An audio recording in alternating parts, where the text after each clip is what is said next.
That can't be Grace. She couldn't have children. How did she come with twins and also pregnant when she was infertile? Mrs. Nwachukwu's whisper silenced the entire baby shower. Everyone turned to stare at the heavily pregnant woman in the elegant Ankara dress. 2 toddlers holding her hands. Emeka's champagne glass shattered on the ground. "Hello, Ma. Yes, it's me. And these are my children, Zara, Malik, and twins on the way." Grace Okafor thought she had finally found her happily ever after.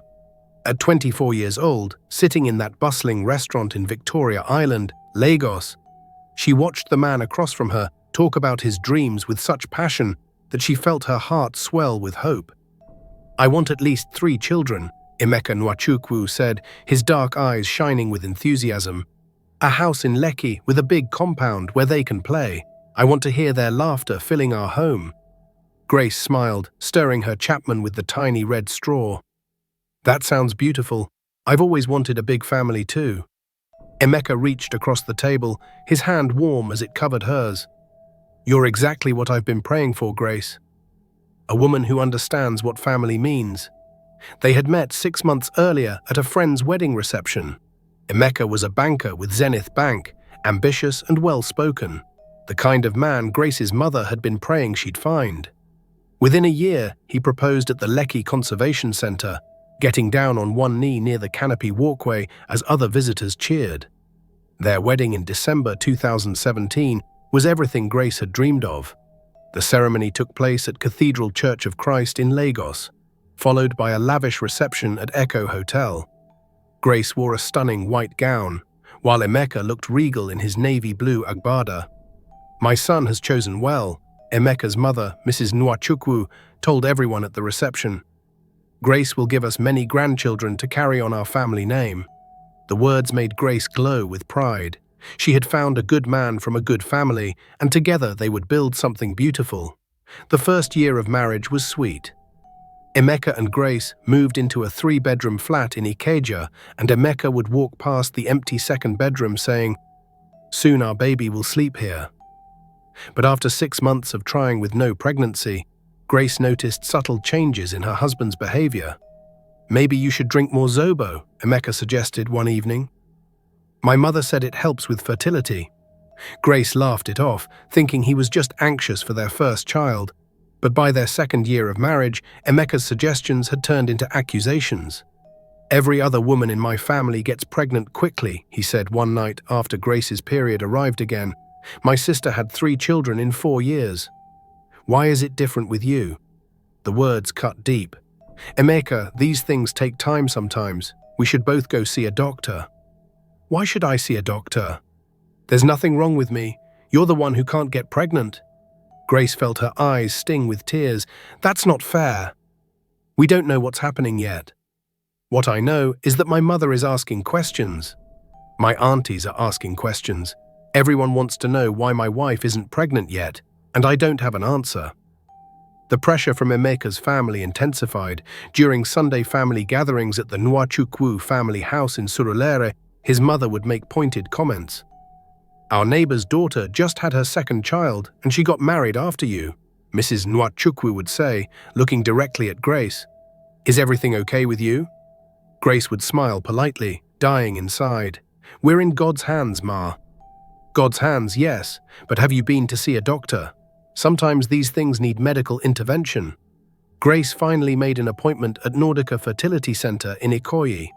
Dr. Adeyemi, a warm woman in her 50s, ran comprehensive tests over several weeks. "Mrs. Nwachukwu, I have good news," Dr. Adeyemi told her at the follow-up appointment. "All your tests came back excellent. Your hormone levels are perfect. Your ovarian reserve is healthy, and there are no issues that would prevent conception." Grace felt tears of relief. "So there's nothing wrong with me?" "Absolutely nothing. In fact, your fertility markers are quite impressive for your age. I would recommend having your husband tested as well. Male factor infertility is actually quite common and contributes to about 40% of conception difficulties." When Grace told Emeka about the test results that evening, his reaction shocked her. "So now you want to embarrass me by making me go for tests?" His voice was cold. "You want to tell people there's something wrong with me?" No, Emeka. The doctor just said we should both be tested to understand the full picture. I don't need to be tested. I'm fine. The problem is obviously with you, and these doctors are just trying to protect your feelings. But my tests came back normal. They said I'm perfectly healthy. Emeka's jaw tightened dangerously. Then maybe you need to see a different doctor. One who will actually find out what's wrong with you instead of giving you false hope. Grace watched her husband walk out of their bedroom, and for the first time, she felt truly afraid of what was happening to their marriage. Over the following months, Emeka became a different person. He started coming home late, sometimes smelling of perfume that wasn't Grace's. When she asked about his day, he would snap at her or ignore her completely. Their bedroom became a place of tension.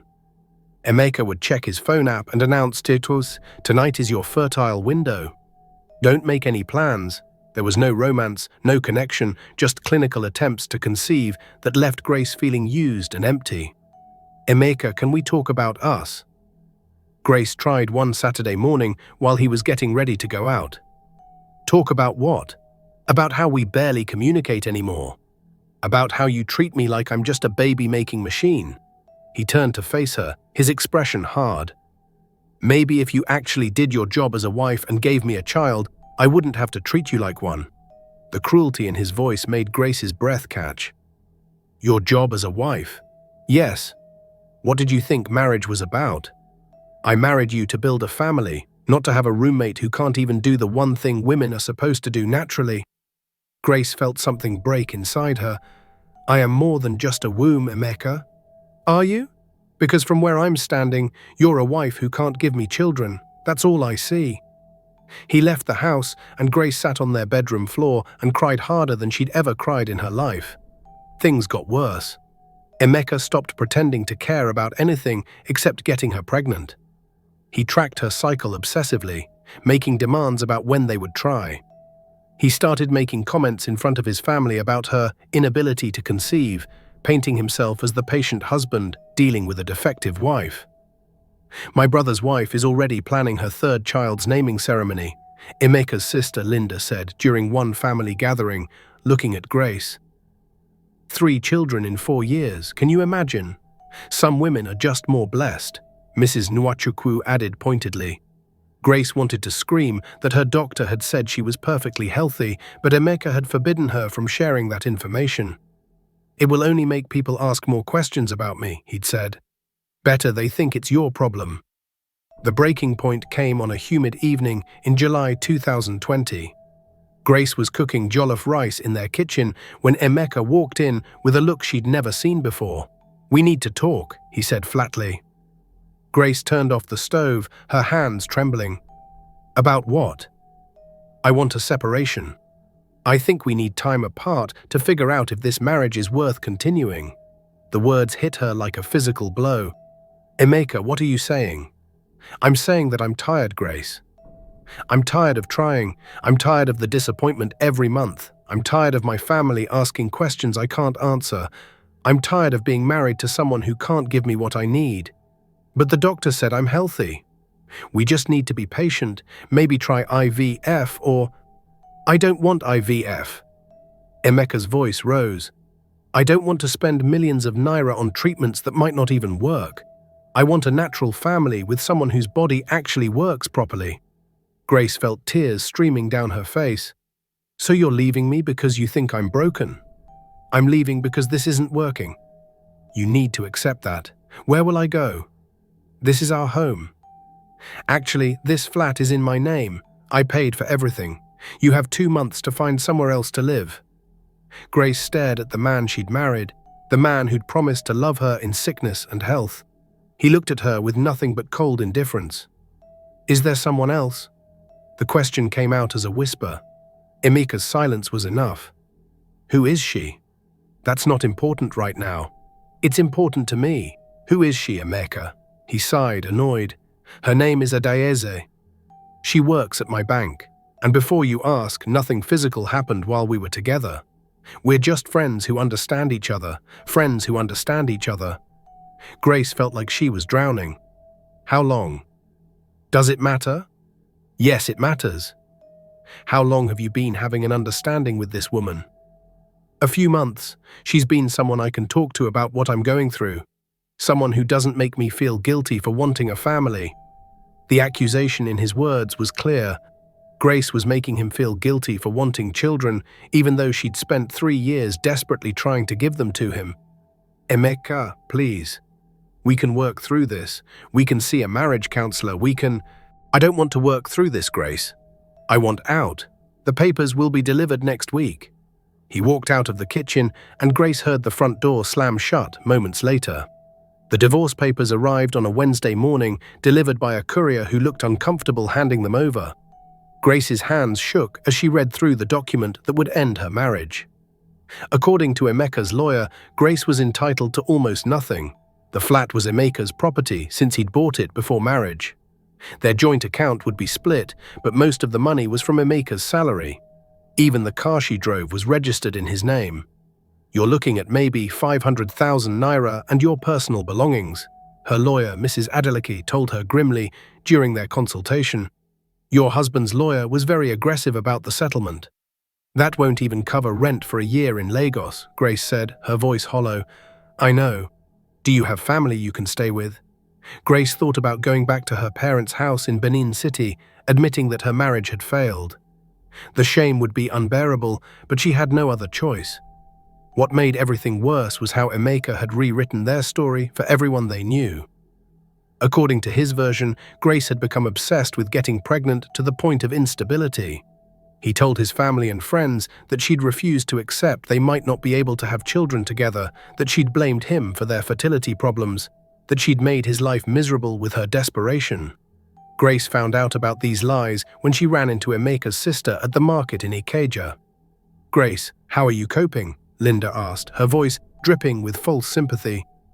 Emeka told us how difficult this has been for you emotionally. Difficult? Grace repeated numbly.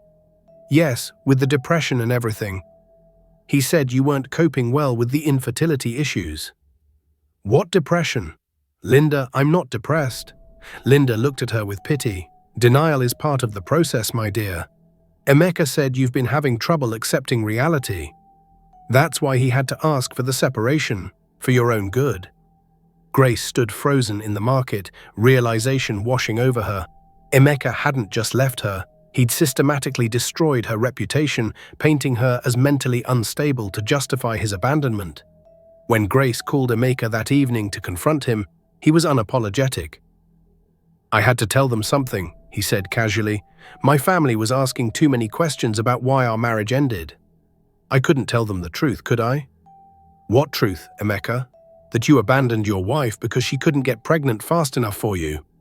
I told them you became obsessed and unstable, which isn't far from the truth if you think about it. You did become obsessed with getting pregnant, because you made me obsessed.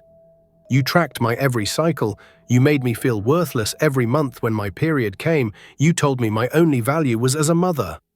I needed my family to understand why I was leaving. This was the kindest way to do it. Kindest? Grace's voice rose. You made me sound like I had a mental breakdown. Grace, what did you expect me to say? That I fell out of love with my infertile wife. That would make me look like the bad guy. You are the bad guy, Emeka. He hung up on her. 2 weeks before she was supposed to vacate the flat, Grace received an unexpected phone call from Emeka. I wanted to give you advance notice about something, he said, his voice artificially polite. Adayeze is pregnant, and we're having a baby shower next month. The world seemed to tilt. Pregnant? Already? Yes, we're very blessed. It happened naturally, no problems at all. The emphasis on no problems at all was clearly meant to hurt her. Why are you telling me this, Emeka? Because Adayeze thought it would be good to invite you, to show there are no hard feelings. Grace couldn't speak for several seconds. You want me to come to your baby shower? Yes. I think it would be good for you, actually. Help you move on and accept that I'm happy now. You're unbelievable. Grace, this could be healing for you. My family will be there, all our old friends. You can show everyone you're doing okay, that you're not bitter about how things ended. Show everyone. That's what this was really about. Emeka wanted her there as proof that his version of their story was true, that she'd accepted the end of their marriage because she'd been unstable anyway. I don't think. The invitation will be delivered to you tomorrow. I really hope you'll come. It would mean a lot to Adaeze and me. After he hung up, Grace sat in the empty flat that would soon no longer be hers, holding her phone and trying to process what had just happened. Emeka wanted her at his baby shower. He wanted to parade her in front of everyone as the broken ex-wife who couldn't give him children, while his new partner glowed with the pregnancy Grace had failed to provide. The invitation arrived the next day, an elegant card with silver lettering. You're invited to celebrate baby Nwachukwu. Join Emeka and Adaeze as they prepare to welcome their little blessing. Their little blessing. Grace stared at those words until they blurred.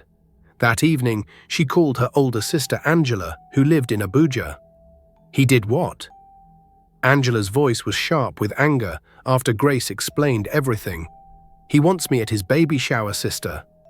He wants everyone to see me looking pathetic while he celebrates his new family. That man is wicked, pure evil. Don't go to that nonsense baby shower. I don't know what to do anymore. I feel so lost. Come to Abuja, Angela said firmly. Leave Lagos and that terrible man behind. Come stay with me and Chidi for a while. You need to get away from all of this. Grace looked around the flat that had been her home for 3 years. She had nothing left in Lagos except pain and humiliation. Okay, she whispered. I'll come. Moving to Abuja felt like being reborn. Angela and her husband Chidi welcomed Grace into their home in Maitama with open arms and no judgment.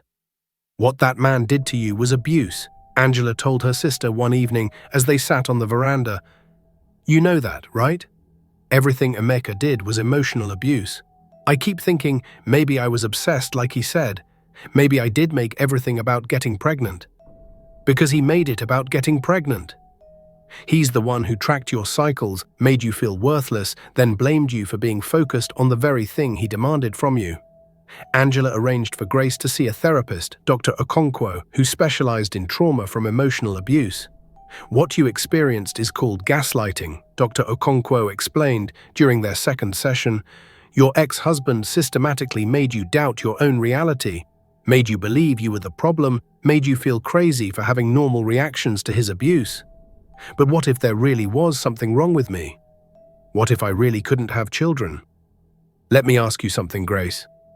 Did you ever follow up with Dr. Adeyemi at Nordica after your husband asked for divorce? Grace shook her head. I was too devastated to think about it. I think you should.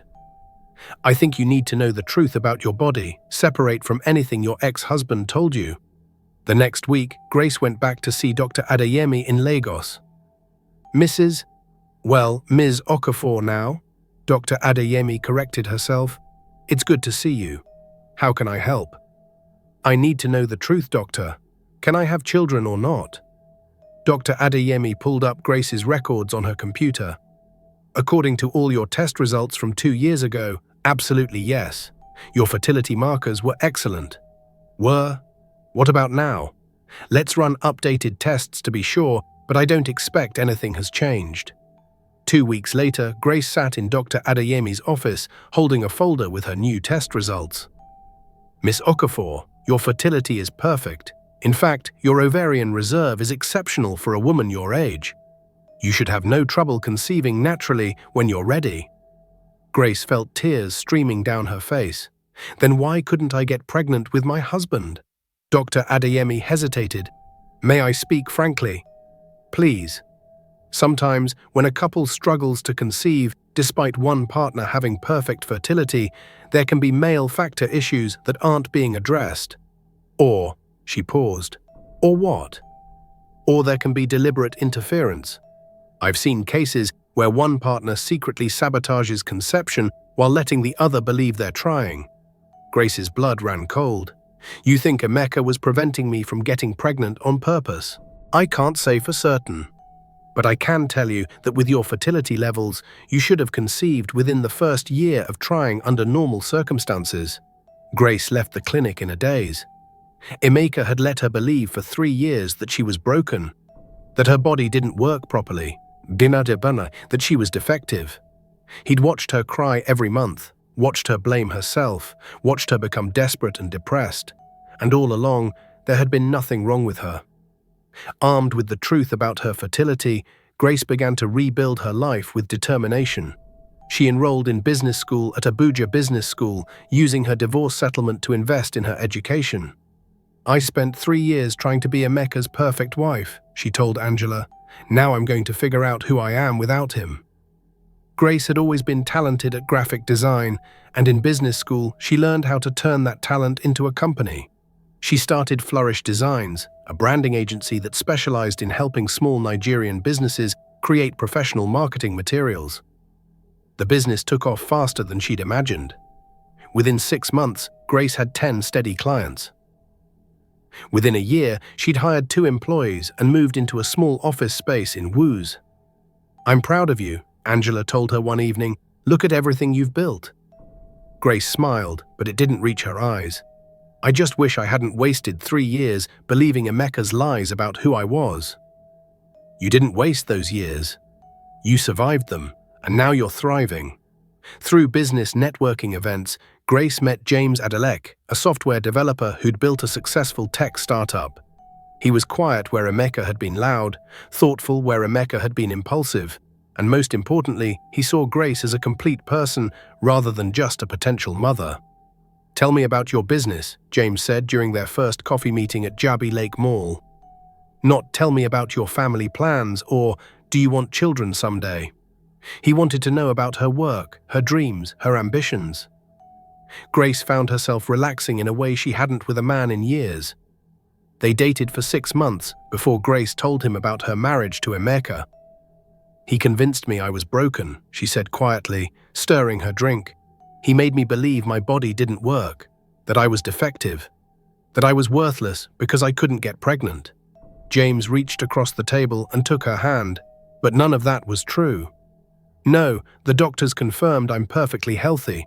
I think Emeka was sabotaging our chances while letting me believe it was my fault."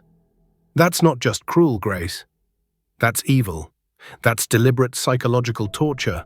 James's anger on her behalf made her feel validated in a way she'd never experienced with Emeka. "He tried to destroy who I was," she continued, "but somehow I'm still here." "You're more than still here. You're extraordinary. You built a successful business from nothing. You survived abuse and came out stronger. You're one of the most resilient people I've ever met." When James proposed a year later, he did it at her office, surrounded by the business she'd built with her own hands. "I don't want to be with you because of what you can give me," he said on one knee. "I want to be with you because of who you are. Your strength, your creativity, your kindness, despite everything you've been through. Will you marry me?" Grace said yes, crying happy tears for the first time in years. Their wedding in June 2023 was intimate and joyful. Grace wore a beautiful purple aso-ebi, and James looked at her like she hung the moon. "I promise to love you for exactly who you are," James said during his vows. "I promise to never make you feel less than the amazing woman you are. I promise to be your partner in building whatever life we choose together." 2 months after their wedding, Grace discovered she was pregnant. "Already?" Angela squealed when Grace told her. "That was fast." "Dr. Adeyemi said it would be fast. She said my fertility was excellent. How do you feel?" Grace put her hand on her still flat stomach. "I feel vindicated.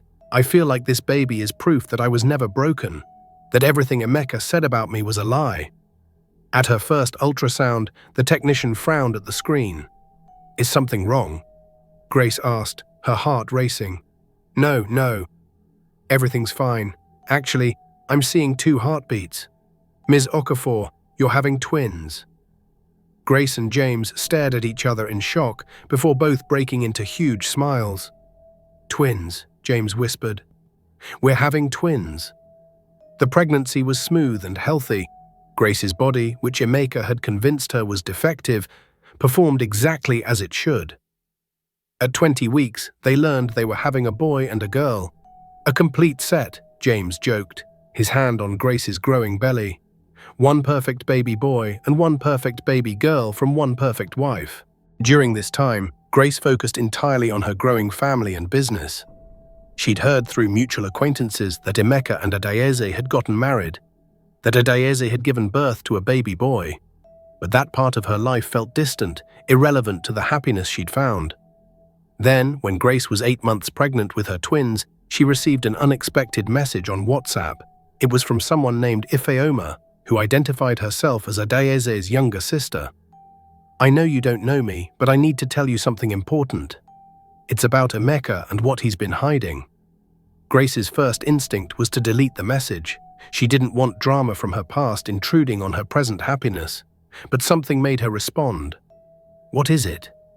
Can we meet? This isn't something I can explain over text." They agreed to meet at a quiet cafe in Wuze the following Saturday. Ifeoma was a thin young woman in her mid-20s, wearing jeans and a worried expression. "Thank you for meeting me," Ifeoma said, fidgeting with her phone. "I've been struggling with whether to reach out, but I feel like you deserve to know the truth." "What truth?" Ifeoma took a deep breath. "Emeka is infertile. He's been infertile this whole time. That baby he and my sister have isn't his biological child." Grace felt the world tilt. "What are you saying?" "My sister was having an affair with her ex-boyfriend when she got pregnant. The baby is not Emeka's. But Emeka doesn't know that, and my sister has been lying to him since the beginning." "How do you know this?" "Because my sister told me. She was crying one night, scared about what would happen if Emeka ever found out. She said she knew Emeka was infertile because he'd had medical tests done that showed he had severe fertility issues. But he's been lying to everyone, including her, pretending everything was fine." Grace sat back in her chair, processing this information. "So Emeka knew he was infertile when he was married to me? When he was telling me I was the problem?" "Yes. And now he's going around boasting about his son, talking about his virility, acting like he's some kind of super father. Meanwhile, my sister is terrified that he'll eventually demand a DNA test and discover the truth." "Why are you telling me this?" Ifeoma's eyes filled with tears. "Because I heard what Emeka did to you. How he made you believe you couldn't have children, how he destroyed your reputation, how he blamed you for everything, and now you're about to have twins with your new husband. And Emeka is planning another baby shower. Another baby shower. For my sister's second pregnancy. She's pregnant again, and before you ask, yes, it's by the same ex-boyfriend. Emeka still doesn't know." Ifeoma pulled out her phone and showed Grace a baby shower invitation. "They're having it in Lagos next month at Emeka's mother's house in Surulere. My sister insisted on inviting you. She said something about wanting to show there were no hard feelings. But I think Emeka pushed her to do it. He wants to parade his new family in front of you."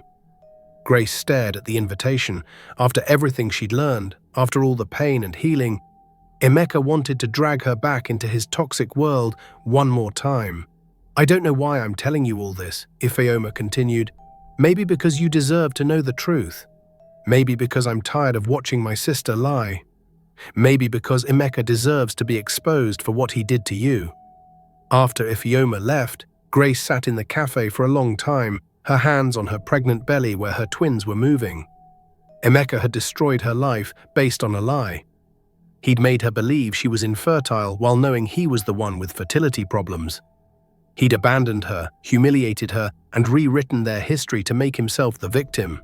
And now he wanted her at another baby shower, expecting her to show up broken and pathetic so he could feel superior one more time. But Grace wasn't that woman anymore.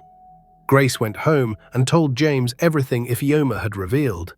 "That man is a monster," James said, his voice tight with anger. "He knew he was infertile and let you torture yourself for 3 years. He didn't just let me torture myself. He actively made it worse. He blamed me, made me feel defective, convinced everyone I was the problem. What do you want to do?" Grace looked down at her pregnant belly. "I want to go to that baby shower." "Are you sure? You're 8 months pregnant with twins. You should be resting, not dealing with that nonsense." "I'm sure. Emeka invited me expecting to see his broken ex-wife. Instead, he's going to see exactly what he threw away. And he's going to learn some truths he's been hiding from." James studied his wife's face. "You're planning something." "I'm planning to show Emeka who I really am. And maybe give him some information he should have." "What kind of information?" Grace told him about Adaeze's infidelity, about the baby that wasn't Emeka's. about all the lies built on top of lies. "So Emeka's been living a lie this whole time," James said slowly, "pretending he has a son when the child isn't even his biological son." "Yes, and now they're having a baby shower for a second child that also isn't his. Karma really is something." Over the next few weeks, Grace prepared for the baby shower like she was preparing for battle. She hired a professional makeup artist, bought a stunning emerald green Ankara dress that perfectly showcased her pregnant belly, and arranged for professional photos to be taken with her and James together. "You look like a queen," Angela said when she saw Grace's outfit the day before the baby shower. "I feel like one," Grace replied. "I survived Emeka. I built a business. I found real love. I'm about to have 2 healthy babies. I'm not the broken woman he tried to make me believe I was. Are you sure you want to go? You could just send him those documents from Dr. Adeyemi showing you were never infertile. Make your point without having to see him." "No, I need to see his face. I need him to look at me thriving and realize he gave up something precious because of his own lies." The baby shower was on a Saturday afternoon. Grace and James drove from Abuja to Lagos, arriving at the Nwachukwu family house in Surulere just after the party had started. The house was decorated with pink and blue balloons, and the yard was full of guests. Grace recognized many of them. Emeka's family members, old mutual friends, the same people who'd believed his lies about her. She took a deep breath, her hand on her belly where her twins were moving. "Ready?" James asked, squeezing her other hand. "Ready." They walked into the party together, and the reaction was immediate. Conversation stopped, heads turned, people stared. Grace Adelek, the woman Emeka had described as broken and infertile, was standing in their midst, 8 months pregnant with twins, glowing with health and happiness, her handsome husband by her side. Emeka was standing near the drinks table when he saw her. His face went completely white, and the bottle of malt he was holding slipped from his fingers and shattered on the ground. "Grace?" His voice came out as a croak. Everyone in the yard turned to stare. Adeyeze, heavily pregnant with her second child, looked confused and alarmed. "Hello, Emeka," Grace said calmly. "Thank you for the invitation. I thought it would be good to show you how well I'm doing." Mrs. Nwachukwu approached first, her eyes wide. "Grace, is that really you? Are you pregnant?" "Yes, Ma. 8 months pregnant with twins, a boy and a girl." "Twins?" The older woman's voice was faint. But Emeka said you couldn't have children. He said that's why your marriage ended." "Did he?" Grace looked directly at Emeka. "That's interesting, because my doctors always told me I was perfectly fertile. In fact, my doctor said my fertility markers were exceptional." Linda, Emeka's sister, stepped forward. "But you tried for 3 years and couldn't get pregnant. How do you explain that?" "I've been wondering about that myself," Grace said, "especially since I got pregnant just 2 months after marrying my new husband. It makes you think, doesn't it? If I was so infertile, how did I conceive twins so easily?" She could see understanding dawning on several faces in the crowd. Emeka found his voice, though it shook. "Who is this man? Your new husband?" "This is James Adeleke. He's a software entrepreneur, and more importantly, he's a good man who's never made me feel less than I am." James wrapped his arm around Grace protectively, his presence calm and strong beside her. "Grace, what are you doing here?" Adeyeze asked, her voice high with anxiety. She clutched her pregnant belly, looking between Grace and Emeka with growing panic. "I was invited, remember? You wanted to show there were no hard feelings, so here I am, showing everyone exactly how I'm feeling these days." Grace smiled. "I'm feeling blessed. I'm feeling vindicated. I'm feeling like the truth is finally coming to light." "What truth?" Emeka's voice was tight with barely controlled panic. "The truth about fertility, Emeka. About who could have children and who couldn't." Mrs. Nwachukwu looked confused. "I don't understand what's happening." Grace reached into her designer handbag and pulled out a folder. "I brought some documents I thought people might find interesting. My medical records from Nordica Fertility Center." "Grace, don't." Emeka started forward, but James stepped slightly in front of his wife. Let her speak, James said quietly, but there was steel in his voice. These are my test results from when Emeka and I were married, Grace continued, opening the folder, and these are updated results from last year. Both sets of tests show the same thing: perfect fertility, healthy hormone levels, excellent ovarian reserve. According to Dr. Adeyemi, I should have been able to conceive naturally within the first year of trying. She looked around at the shocked faces. So the question becomes, if I was so fertile, why couldn't I get pregnant during my 3 years of marriage to Emeka? Maybe your new husband's fertility is better, Linda suggested weakly.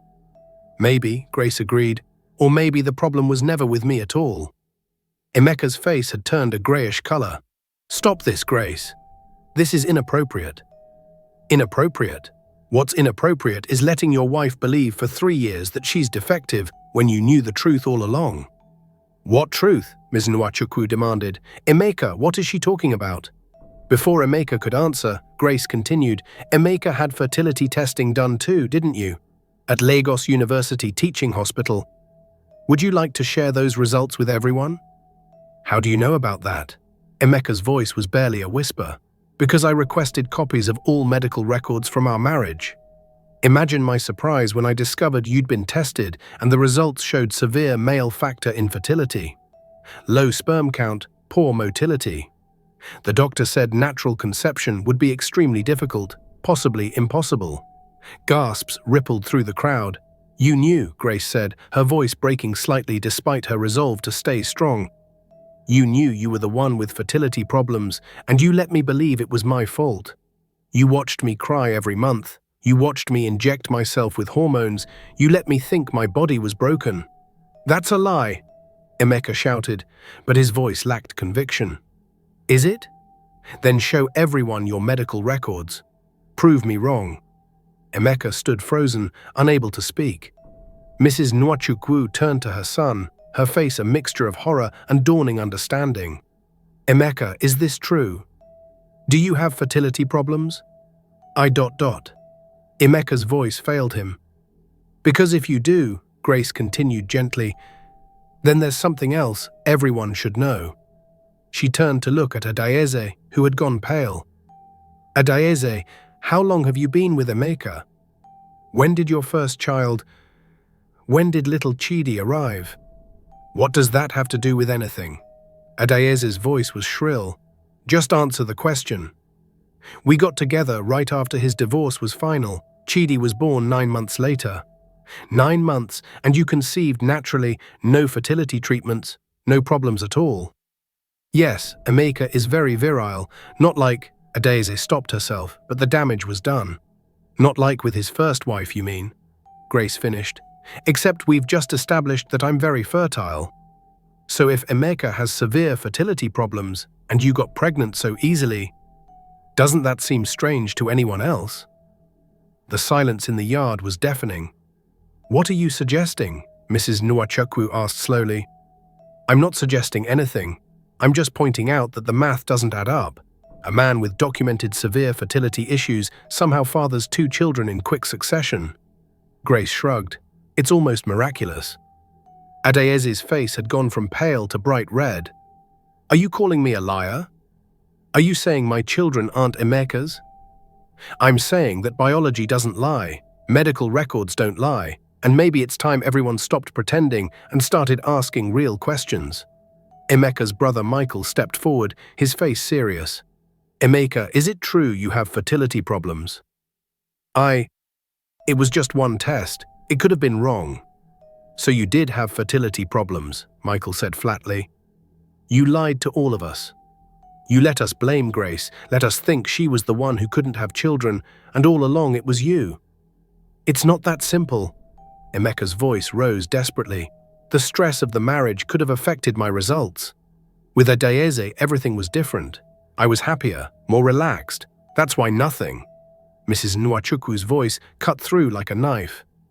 Stress doesn't change a medical diagnosis that severe.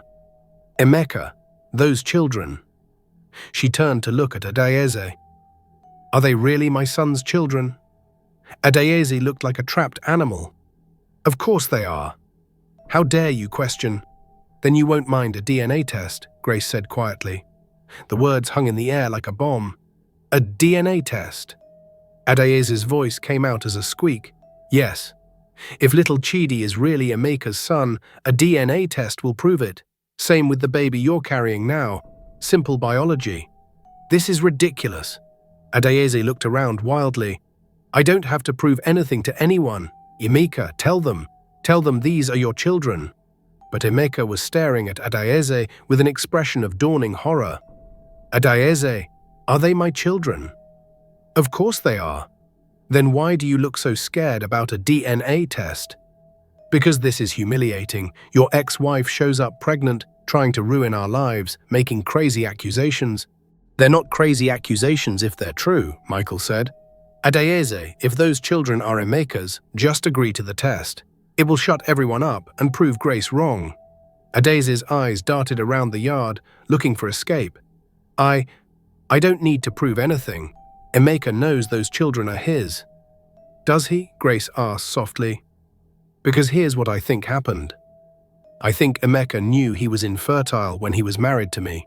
I think he was sabotaging our chances of conceiving while blaming me for our failures. And I think when he met you, Adaeze, he told you the same lies. But you were already pregnant with someone else's child, weren't you? That's insane, is it? Then explain how a man with severe fertility problems suddenly has 2 children in rapid succession. Explain how a woman who's been with an infertile man gets pregnant so easily. The only explanation is that those children have a different biological father. Ifeoma, who had been standing quietly at the edge of the crowd, stepped forward. Her voice was quiet but clear. Sister, just tell them the truth. Everyone turned to stare at the young woman.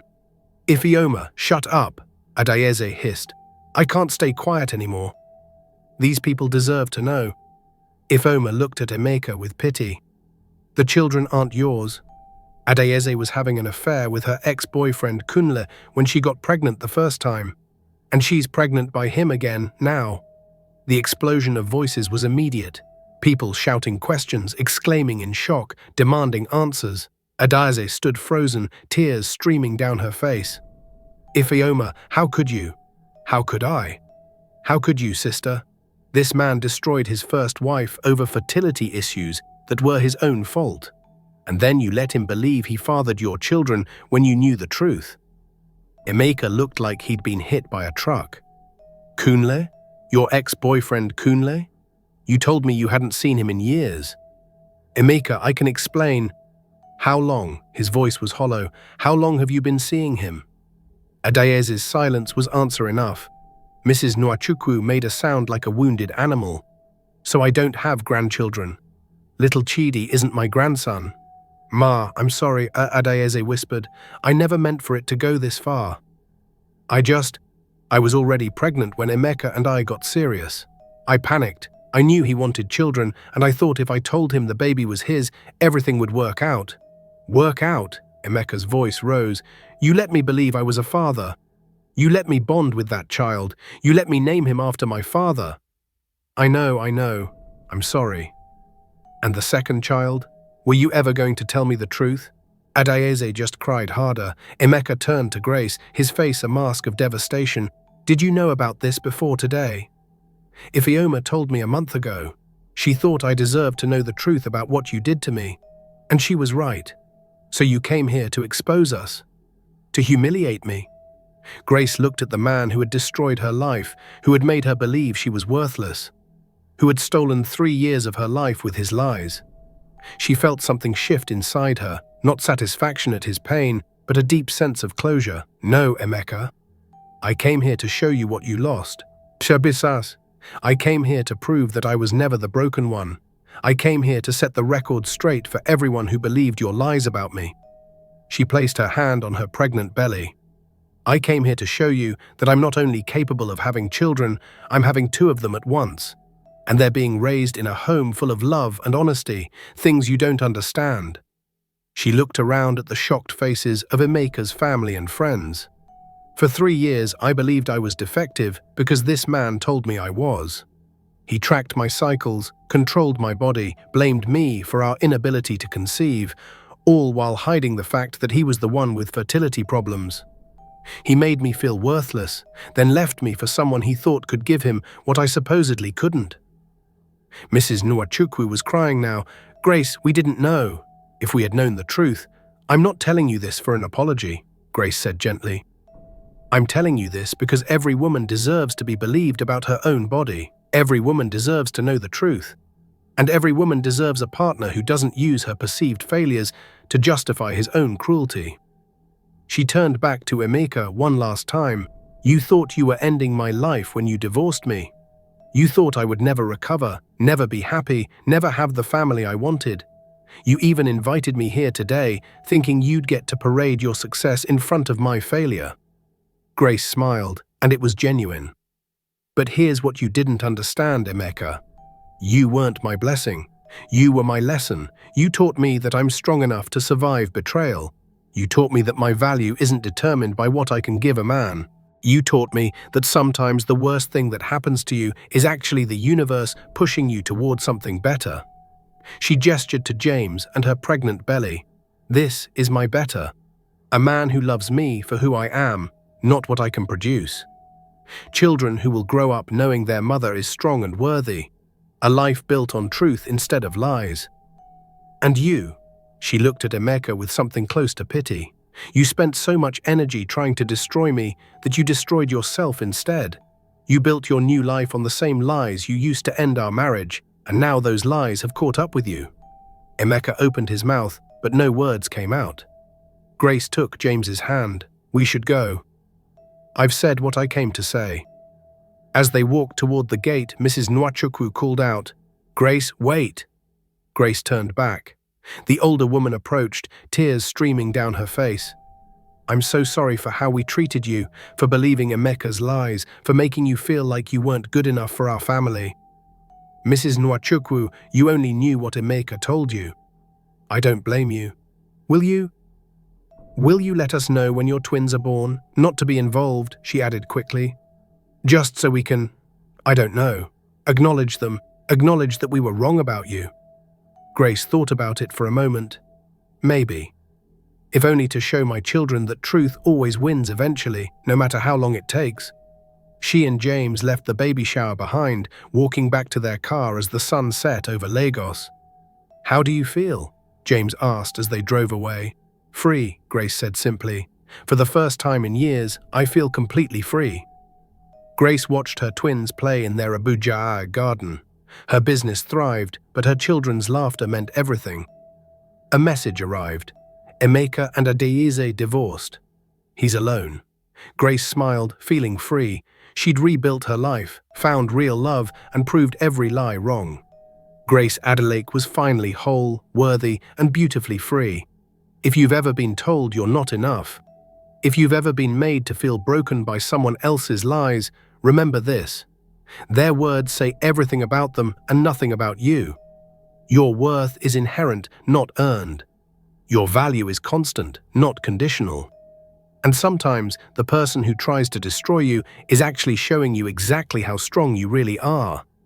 Have you ever been blamed for something that wasn't your fault? Have you ever been made to feel broken by someone who was hiding their own truth? Drop your answer in the comments below.